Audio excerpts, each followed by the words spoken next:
Welcome back, welcome back. I believe we are on part 4 or 5 now of the Slip Slop Mystery Top tutorial.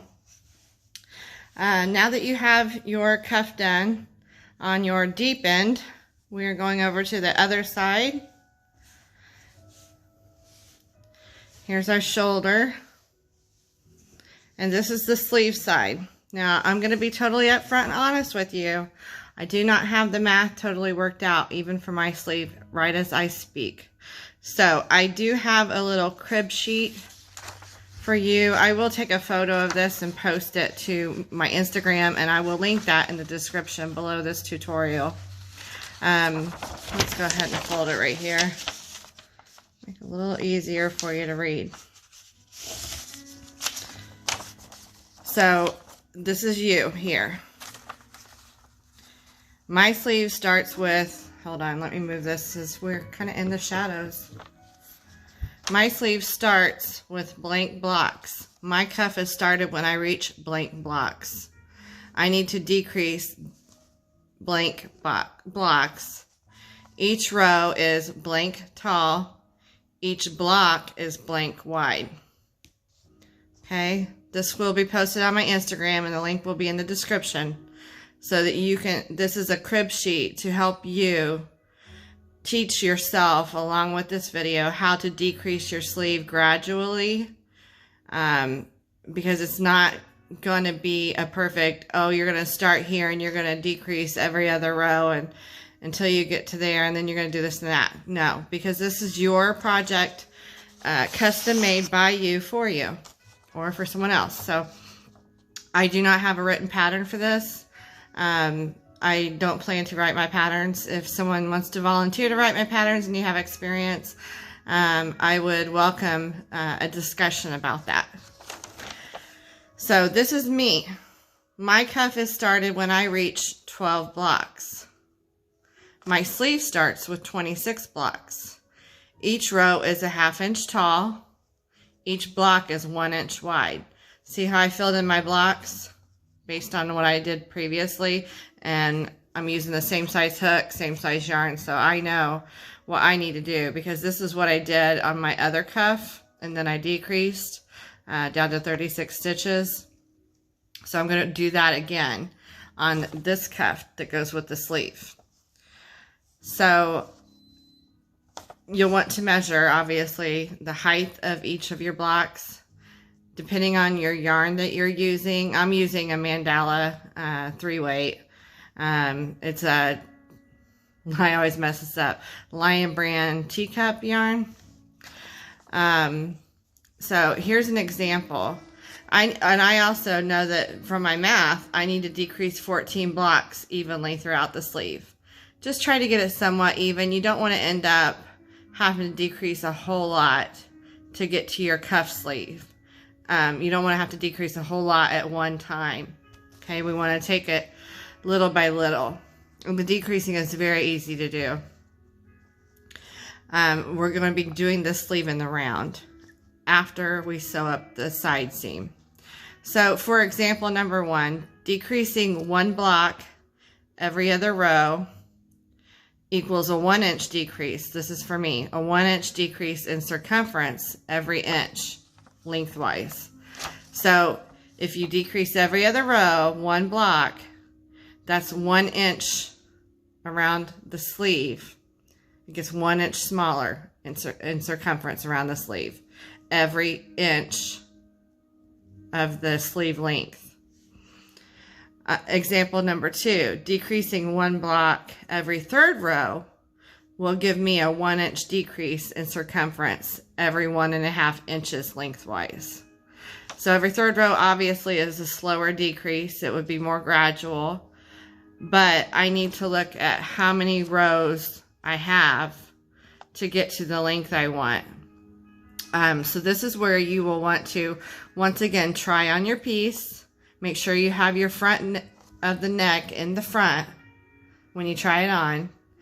Put your cuff on the deep end, put that on your wrist you're wearing that on, and then look at where this shoulder falls on your arm or your shoulder. Mine is a drop shoulder, so it drops off a little bit. And I also have my other sweater to look at that I've done already. But that can kind of guide me a little bit. I already know how many blocks my sleeve is. So you're going to fold this in half. We'll go ahead and start. And hopefully you won't start cursing when you get to your decreasing. I did have to do some frogging on my first one to get it to look decent, so that the taper was nice, a nice slow taper.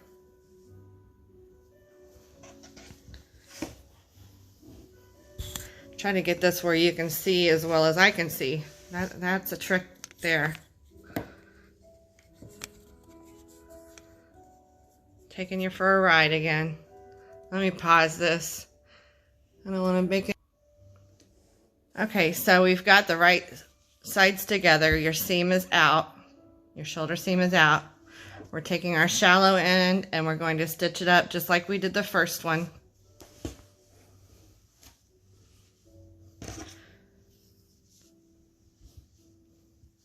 So I'm going to start with my slip knot.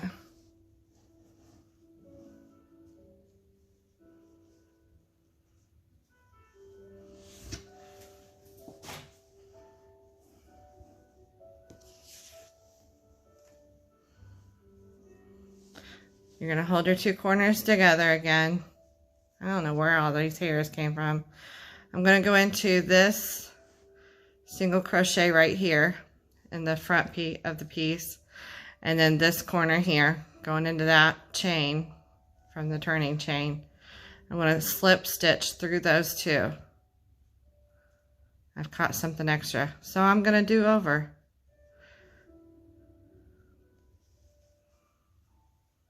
And just continue on through your slip stitch.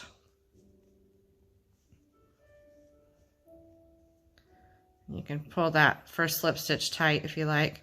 Now we're going to chain 2 and slip stitch again. I try to line up my peaks and my single crochets, peak to peak, single crochet to single crochet, but mine are offset a bit, so I'm just kind of working with it till I can get, oh, and chain 2 in between stitches, sorry. Not sure if I mentioned that yet, just like we did last time. Try to work where I can get to where I'm doing single crochet to single crochet. And peak to peak. So those chain 2 spaces, go into those together. And it really doesn't matter. Nobody's going to notice this but you. Just keep the 2 of them lined up. I keep forgetting to do my second chain. Sorry, y'all, I'm not perfect. I'm far from it. Chain 2. Now I'm going peak to peak. Chain 2. Now I'm going into a single crochet and another single crochet. Oh, I split my yarn. This yarn does split once in a while. It's not super splitty, but it will do it. Seems like the teacup is a little more splitty than regular mandala. So just continue up until you get to the top where your shoulder's at. And you'll want to have it folded in half still and count back. So say this is my half right here. I'm going to count 2, 4, 6, 8, 10, 12, 14, 16, 18, 20, 22, 24, 26. And I will be, you know, if that's where my seam's at, that's where my stitch marker will go. Place a stitch marker where you need to stop. Go ahead and do that now. And I'm going to pause and I will see you when you get to your stitch marker. Okay, so I have made it up to the top. I'm at the bottom, at the armpit right now. basically. And counting back from my shoulder seam, there's 26, including this here, where I joined the two peaks together. That's including those two. So maybe 25 once I open it up. It doesn't matter. I know it's going to fit. So do what fits you. Try it on again. Pull another chain through. Make yourself a hard slip knot right there, basically. Pull it tight. Try it on again and see if that fits your arm well. And we're going to continue going around the sleeve in pattern. So, meaning, see how these are pointing that direction for me? If you're right-handed, yours may be pointing the other way. It just depends. Whatever you do, you can turn and go from either direction. I'm not going to go that way and work on it from inside out because of the fact my blocks are pointing to the right, and I'm a left-hander here, so I would be going the same direction. We don't want that. You want to go the direction opposite of the previous round or row, the row that we did on the side rows. So my blocks previously are pointing left and I'm working right. So I'm going the right direction. So I'm going to go ahead and we're just going to we're just going to crochet this one just in pattern like you did before. I already did a single crochet or a slip stitch through those two. So I'm just going to go ahead and start with my chain 2 and go back to my block stitch. Chain 2 and 2 double into that chain 2 below. Okay, same here. Just going to keep going. So you're going in rounds now with your block stitch. And just don't worry about a decrease just yet. We're just getting the sleeve round started. Keep going all the way around till you get to your first one. And you're going to join with a slip stitch to that first chain 2 space. I wanted to stop here for an idea. Because this is an asymmetrical garment, but you want both cuffs to hit at the same length for you, you can try on your garment, put the deep end, the deep side cuff on your other arm, mark it where it falls on you with a highlighter, like a pink highlighter, like you're going to be going clubbing, like they do at the clubs. They stamp your hand. Just use like a pink highlighter or something. Orange would work. Yellow would probably work as well. And just for fun, I'm going to do mine. I'm not going to try it on because I know what I need to do. But say you got your arm down when you're trying on the garment at your hip. Have somebody else mark it if you have to. And just mark how far down your cuff comes on the deep end. And then when you get close to your wrist or maybe just below the elbow, you want to make sure, double sure that so then I've marked both. They both come down to there. You want to make sure that you're tapering nicely. Now, since I have really big upper arms, and I mean really big, I don't want too sharp of a taper right away. You know, I may not taper as frequently up at the top as I do toward the bottom of my arm, because the bottom of my arms are quite a bit thinner, especially the wrist, than the rest of my arm. So again, this is custom fit. Hopefully you won't be cursing through doing this sleeve, but I guarantee you will learn a lot, and you'll be able, if you complete this project, you'll be able to say you did it, and you'll be able to make another one just like it because you've done it before and you've got the piece to look at. So I'm going to go ahead and pause again. Just wanted to throw that out there as an idea to help you match up the length of your cuff to your sleeve. Okay, I have made it to my last block. here is where the seam ended. So I'm going to skip this block here. Just going to jump over that and slip stitch to the beginning chain there. Okay, now if we were to continue going in that direction, keep going, we're going to be, I'll have all these boxes going that way. I don't want to do that. You want to rotate. So since I did one going to the right, I'm going to turn my sleeve and go back after I slip stitch to join. Take an extra chain after you slip stitch to join, and then work from the opposite side. So now I'm going to work from the inside. All right. And I'm going to not decrease this round just yet. All right, we're going to do our single crochet into that chain 2 space, going back, chain 2, 2 double. And I have decided pretty much I'm going to decrease on the 3rd round. So my next row will have it's the first decrease. And then I'm going to decrease 2 rounds after that.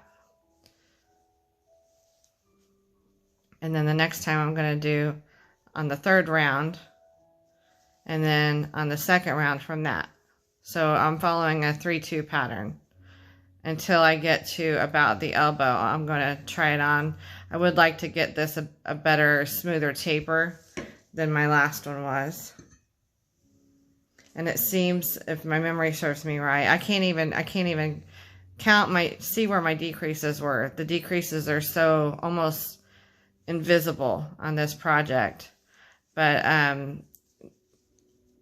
all I know is that sweater worked for me. I would just like to get it a little smoother and have more decreases done before I get to near the cuff. So I am going to stop and try mine on when I get close to the elbow. You can try yours on as often as you want. Just pull yourself up a big loop, and if you go look in the mirror, don't forget to grab your yarn and take it with you. So I'm going to finish up this 2nd round here, and then I'm going to show you how to decrease. But we're just going to keep joining and turning each round. And then once in a while, you're going to throw in your decrease. And you can mark, if you have extra stitch markers, you can mark where you decreased at.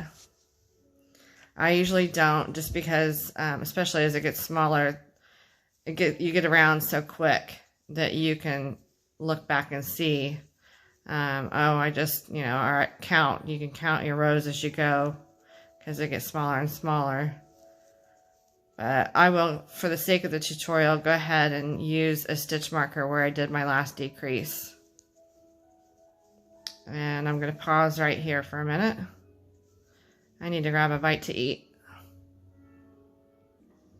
Okay, so I lied. I just measured my other sleeve from my previous sweater that I did. And from the starting row to the start of the cuff, starting row of the sleeve to the start of the cuff is 13 inches. And if you remember, I have 14 blocks to decrease throughout the sleeve. And 1 block decrease every other row equals a 1-inch decrease in circumference every inch. So I am going to go ahead and do that every other row decrease and see how that works out for now. So this is my 2nd row. I'm going to show you how to do a decrease now. We're going to skip over this block and away. When you do a decrease, there's a block below. It looks like you could go into it, but really there's no room there. So what I'm going to do is I'm going to single crochet in that one. And then I'm going to slip stitch join to my beginning chain 2 of this row. I'm calling it rows, even though they're really rounds. You're working back and forth. So I've done that slip stitch to that chain 2 right there of my beginning of this row. Now I'm going to chain 1. I'm going to turn and go back. And when I go back, I'm going to ignore that single crochet I just did, the single crochet below.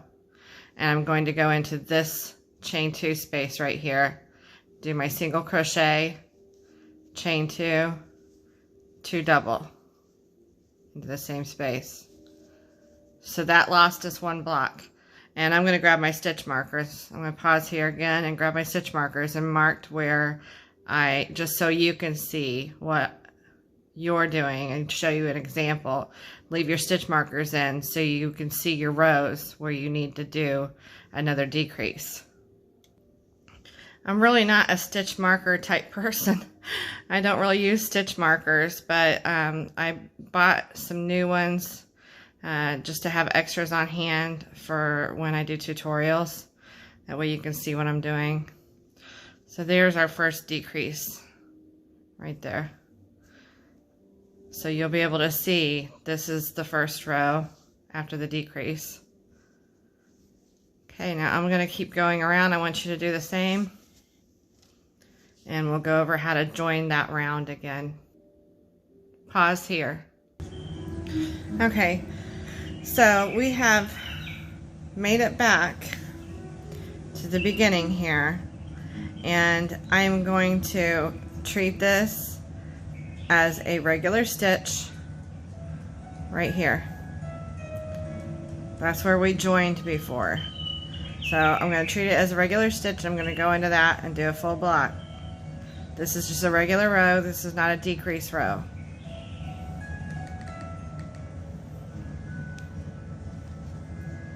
And then I'm going to slip stitch join right here in that chain 2 at my beginning.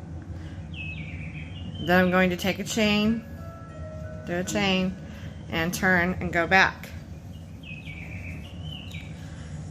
I am starting a decrease row. So I'm going to decrease when I get to the end of this row. I'm going to pause it.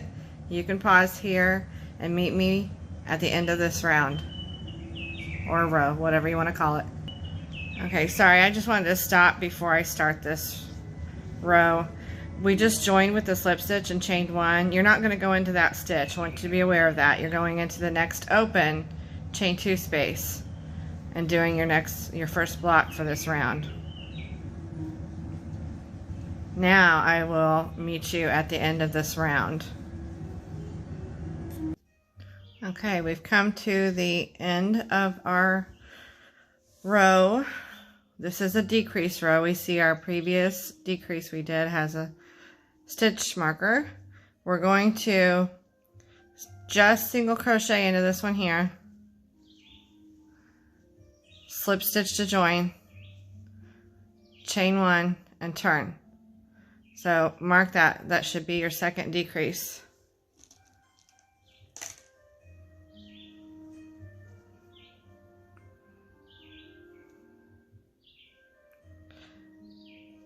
This pattern is, especially because of this, just because of the sleeve, is not for the faint of heart. If you've made it this far, congratulations. As I know it's hard when you first start designing to fit yourself and not being pattern dependent. It is hard. That's why I chose this pattern, was because there's only one sleeve and there's not 2 sleeves to match up. So we're going to skip that and we're going into the next one. Again, keep trying your sweater on as you need to and decrease as needed. You know, if you need to place one, go ahead. Just don't get too heavy with them. You don't want it to come to that starting the cuff phase and not be having the length that you need. If you get too aggressive, your sleeve will be too short when you reach your cuff count. So you may need to scale it back for you, where maybe you do most of the time every other row you do a decrease, but sometimes throw in every 3rd row, like skipping 2 rows for decrease and doing it every 3rd. So that is up to you, and it won't be the last time you frog if you have to frog a little bit, and I'm sure it's not the first. So all depends on how much we love our project, you know, or the person we're making it for. I don't know about you, but I love myself a lot. I will frog as needed to have it fit and accentuate my body type.